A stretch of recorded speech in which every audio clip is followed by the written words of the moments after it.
can you blame Andrew Berry? Can you hold him accountable for this with Quinshon Judkins? I say no, not in the sense that I've seen people doing it. Like, to do the math that I think Mitch was doing earlier in the show, which is, and I've seen the memes and I've seen all the accounts saying that 2 second-round picks in 2 years. This one has nothing to do. This one is totally different than the Mike Hall situation. And I say that because Mike Hall, according to Albert Breer and some other NFL reporters, there were warning signs. Not the case with this. You have said, you have asked the question before, can we take risks as a franchise? We are in a position where we can't take risks on guys. I didn't think he was Quinshon Judkins was not a risk. This seemingly wasn't. Now look, any player you take, like, okay, Justin Tucker. It's any job. You know, that's we can't account for every single one of these players and who makes the decisions they make once they're in the league or once they have money. Of course, again, that doesn't really apply here. That depends. I mean, if the Ravens know, then what are they? Well, I mean, really, what are they supposed to do? If the Ravens knew, then there might be some sort of a protocol that you find out about. The allegations. I don't know what he did or didn't do, but if the Ravens know about it, I don't know if there's a responsibility that the Ravens have to alert somebody. Of course. Yeah, but we're talking about drafting guys. And whether or not they have character concerns. I mean, once the Eagles can get away with it, right? Like they took somebody fell to them because of character concerns. Yeah, of course. Okay, so I think we always know that the more talented you are, teams are going to be willing to put up with more. I do wonder, like, overall, and this is not, again, a Judkins question because we didn't know this. Nobody knew this. There was no reason to think there were warning signs here. And we don't even know if he did anything wrong yet. Like, let's be honest. We have to wait for this to play out. I want to be fair to him and the accuser. Like, let's wait for this to come out. They obviously knew each other. They obviously had a relationship. So, those things can get very murky. I do wonder if we are past the point, like, do fans in general care? Do they even care anymore? Whether or not players have, prospects come out of college and have any kind of black marks on them. I think they do. I think they do. Though? Yeah, but if they're I good, think like, I've heard people it's say, not about. And this isn't even a prospect like Deshaun Watson. It's easy now because he looked like one of the worst quarterbacks in the league. But if he were getting the Browns to the AFC Championship game, would anybody care about the accusations beforehand? They care about availability. I don't think it's a moral issue. I think for some, but for the vast majority, it's not a moral issue. It's up to the NFL to do whatever they want to do when it comes to morals. But I think when it comes to availability, that's what they care about. So if, like, you knew there were a bunch of red flags on a player and you still took that player high and then that player was all of a sudden going to give you a lot of problems. Well, if you're an organization like the Philadelphia Eagles, you can get by with that. If you're an organization like the Browns where everything's under the spotlight, then you're going to be in a lot of trouble for that. Because I wouldn't hold Andrew Berry accountable for this specific situation. I won't hold Andrew Berry accountable for this specific situation. But it gets lopped onto everything else that's happened over the last 6 years. Like, Twitter Reactions brought to you by Shabin Jewelers, Cleveland's premier jewelry store. And then I'm going to get to the phones here. Xavier P. on Twitter. Of course you can blame Berry. We blame him for everything bad. Anything good is ignored. It's like blaming him for Shador speeding twice. Well, in the end of it, he gets the blame for this because he's the general manager. The other part of it is, how many things can I really count on that he's done great? What can I count on that he's done exceedingly well so far? JOK. Okay, which was unfortunate for him, but JOK was a good one. A really good draft pick. DeJuan Jones in the 4th round, but I got to take away a little bit of credit because you drafted Jedrick Wills in number 10 overall. And who's DeJuan Jones replacing? So, yeah, you got a 4th round guy there. He's replacing a guy that you drafted in the first round. Look, Martin Emerson looked like that was going to be a great draft pick, and then he had a really, really rough, Jury's still out? Okay, yeah. So I got one guy where it's unfortunate, but give him credit for it. I mean, JOK. I got a jury still out guy, and I got a guy that, I would give you credit for, except he's replacing a guy you drafted in the first round. So there's only a couple of things I can be rosy on. And while it's not fair, and I will probably correct some callers on a Browns Monday after a loss this year, when they start to rifle off all the bad things that have happened under Andrew Berry and they get to the Quinshon Judkins thing, I'm sure you and Lima will go, myself and Lima will go, well, I mean, there was no red flags about that before. But we'll also say, but I get what you're saying. There's a lot of things to go against him. Because there are. So it's not fair to put it on him. Unless we find out later on in this, maybe we find out by tomorrow morning, oh, yeah, there was all sorts of red flags on Quinshon Judkins. But I didn't believe there were. And I don't think anybody else does as of right now. So if there were no red flags on it, okay, well, an adult's an adult, and he's got to stand for his own decisions. He got to answer for him as well. And so Quinshon Judkins will have to answer for him. It sucks because as fans, you will also have to answer for him, regardless of what happens in the court of law. Because I think that once these things happen, you don't put yourself in a good situation. He'll probably be punished by the league just for not being in a good situation. 216-474-0092. And because it's going to be a run-heavy offense, whether it be the 40-year-old veteran, the guy who's off the scrap heap, or the two rookies, it really affects what you're trying to do offensively. This is terrible for the Browns. Terrible. We were sitting in our living room. 216-474-0092. E in Cleveland. You're first up on the Fan. Hello. E. E. Hello? Hi, go. I'm sorry, it's Steve. I'm sorry, guys. Nicely produced. Go ahead there, Steve.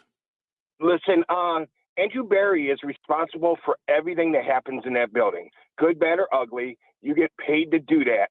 And it's their own fault because of their track record. Their track record was Watson, Hunt, Hall, and now Jenkins. Yeah, Jenkins may be one of those odd things out that you couldn't Judkins. see. Judkins. You know what what? did Jenkins do? Judkins. And when it, well, wait a minute. Hold on now. For Andrew Berry, okay, he answers to it because the guy was a bad player. But as far as I know, since Deshaun Watson has been here in Cleveland, there hasn't been anything off the field. Yeah, but the thing is they try to outsmart everybody in the league, and they take these big swings at things. And guess what? When it doesn't work, then unfortunately you're held accountable. I'm in management, and if I made some of the decisions that affected my company, I would get released. So that's what you get paid for.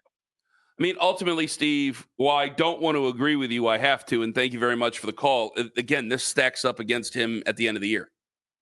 Fair or not, it stacks up against him at the end of the year. Well, yeah, if this thing snowballed and, it turns out the NFL takes this very seriously and it ends up going bad for him and he gets suspended for like half the year, of course we'll say, another Andrew Berry draft pick, but it's not that Andrew Berry didn't do the work on Judkins. Like sometimes players, have things happen in their lives or they're responsible for things that happen in their lives. I think though it's going to be, if there were no warning signs though, I'm not going to blame him for taking a guy that he should have seen coming. He should have seen something off the field because, we ask every time we draft players, especially high, we ask, what are the pros and cons of these players? And the difference between Mike Hall, there was some stuff in his background. We didn't necessarily know about it, but there were some NFL reporters who knew some things. And then you can say, make cost benefit analysis on that. In this case, that wasn't any part of the track record of Judkins. So I think that in the grand scheme of it, when this is all done, while I don't want to hold it against him, it gets held against him. Whether it's fair or not, and it's not fair.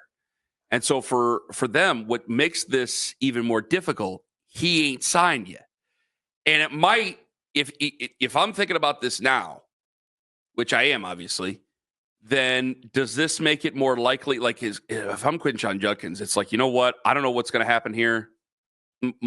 He seems like he has a good lawyer, the guy with what he said. I mean, there is some plausible doubt as of right now. Just from what we heard, there's some doubt there, but you'll have to hear the prosecution at some point on this, I'm sure. Yeah, it's a domestic case. There's always going to be two sides to the story. Ask, is he allowed to leave the state? Is he allowed to leave the state while this bond is going on? To Florida? I think we're going to find that out today. I think it's a misdemeanor, right? Yeah, because if he's allowed to leave the state, if I'm Quinshon Judkins, I'm like, I don't know what I know they're holding out for guaranteed money. It's like sign the contract and get to work. Get in the building, get to work, and try to move on with this. Wouldn't that be the case? Yeah, like in the Mike Hall situation, there was a gun involved. That's not the case here. So Correct. Maybe that's the difference between whether he gets put on an exempt list. Remember that Mike Hall also pled no contest. Yep. Because if I'm him, it's sign the contract, get into the building, because he should be.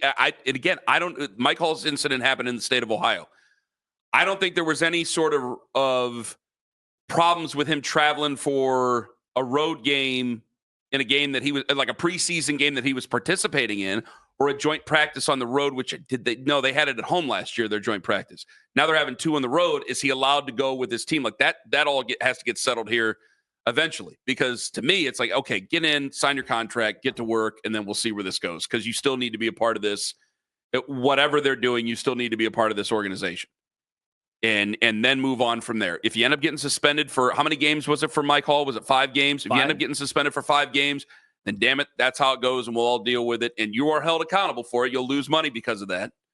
But if you end up getting suspended, fine. But you need to get him in the. He needs to get in the building. He needs to start working. He needs to get his face in front of everybody and try to do his best to. Because I don't know what's happened, and it's innocent until proven guilty. So he needs to get to work while they deal with these allegations and this misdemeanor charge. 216-474-0092. I think that's going to be in his best interest.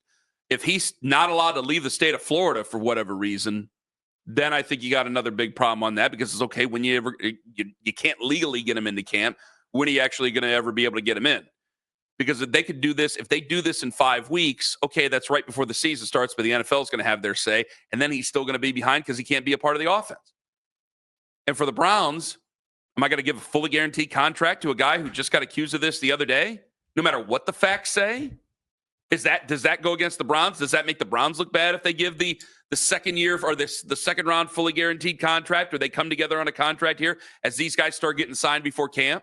So if they're fighting over fully guaranteed contracts and they get them or they don't, whatever, less money but guaranteed, whatever it is, do you look worse doing it? I don't know, because I can still see where a lot of people go, well, the Browns are giving away fully guaranteed contracts to guys with these allegations. They're simply that. They're allegations. And I still have to field a football team, and I still drafted him to be a part of this team, and he needs to get to work. So this is even muddier than it. But you do know a coach is always, regardless of innocence, guilt, however plays out, you know what a coach always is going to say. He's going to tell the players every time, don't put yourself in positions. They always say it. The minute Kevin Stefanski got that I think that's a lot easier said than done. Well, sure. But especially with athletes who are about to have money, maybe not have the money yet, but athletes that are going to have money. They tell these guys every single time, be careful who you surround yourself with and don't put yourself in volatile situations. And coaches are not going to sit there and wait to hear testimony. Like he's already annoyed. Kevin Stefanski's already annoyed. Regardless of whether he's totally innocent, and this is the biggest fraud being perpetrated against an athlete in the history of. You just know that Stefanski saw that text that he got and said, "We told you guys." Because they told the guys.